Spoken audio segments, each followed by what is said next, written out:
বাংলাদেশের মানুষ ভারত বিরোধী নয়, বাংলাদেশের মানুষ ভারতের জনগণ বিরোধী নয়, কিন্তু বাংলাদেশের মানুষ ওই উগ্র সাম্প্রদায়িক মোদী বিরোধী। সম্পর্ক হবে দেশের সাথে দেশের, ব্যক্তির সাথে ব্যক্তির নয়, দলের সাথে দলের নয়। বাংলাদেশে যত দিবসই হোক না কেন, গান বাজতো দুইটা। যারা শুধু কথা বলতো দেখে, খুনি হাসিনার অপকর্মের প্রতিবাদ করেছিল দেখে, ফেসবুকে একটা স্ট্যাটাস দিয়েছিল দেখে, জীবন্ত একটা মানুষের ঠোঁটকে সেলাই করে দেওয়া হয়েছিল। আমরা খুনি হাসিনা সহ তার দোসরদেরকে বলে দিতে চাই, আপনারা যে তলায় গিয়ে লুকান না কেন, বাংলাদেশের মানুষ আপনাদেরকে খুঁজে এনে ওই ফাঁসির মঞ্চে দাঁড় করাবে।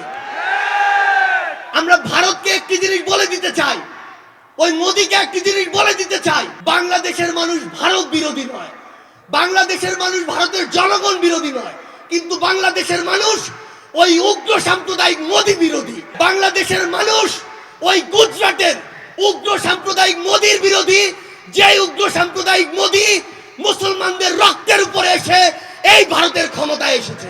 আমরা আমাদের জায়গা থেকে স্পষ্ট করে একটি কথা বলি, সম্পর্ক হবে দেশের সাথে দেশের, ব্যক্তির সাথে ব্যক্তির নয়, দলের সাথে দলের নয়। বাংলাদেশ রাষ্ট্রের সার্বভৌমত্বের বিষয়ে যদি পৃথিবীর কোন দেশ, কোন দল, কোন মানুষ বিন্দুমাত্র প্রশ্ন করার সাহস করে, আমরা তাদেরকে আমাদের জীবনের বিনিময়ে হলেও প্রতিহত করব। 16 বছরে আমরা আমাদের জায়গা থেকে কথা বলতে পারিনি। বিজয় দিবস ছিল আওয়ামী লীগের বিজয় দিবস। বাংলাদেশে যত দিবসই হোক না কেন, গান বাজতো দুইটা। আপনারা সবাই সেই গান জানেন। বিজয় দিবস, স্বাধীনতা, সংবিধান, রাষ্ট্র, এটা কোনোদিন কোনো দলের হতে পারে না, এটা কোনোদিন একজন ব্যক্তির হতে পারে না, এটা কোনোদিন একটি পরিবারের হতে পারে না। যারা এর বিপক্ষে বিগত 16 বছরে কথা বলেছে, তাদেরকে গুম করা হয়েছে, খুন করা হয়েছে, হত্যা করা হয়েছে। এমনকি নিজের দলেরও কেউ যদি সাহস নিয়ে কোনো একটি কথা বলার চেষ্টা করেছে, তাদেরকেও দেশ থেকে বিতাড়িত করা হয়েছে। গত 15ই ডিসেম্বর গুম কমিশনের একটা রিপোর্ট এসেছে। অসংখ্য তথ্যের মধ্যে কয়েকটি হচ্ছে এরকম, যে যারা খুনি হাসিনার এই রেজিমের বিরোধিতা করেছে, তাদেরকে প্রথমে টর্চার করে খুন করা হয়েছে।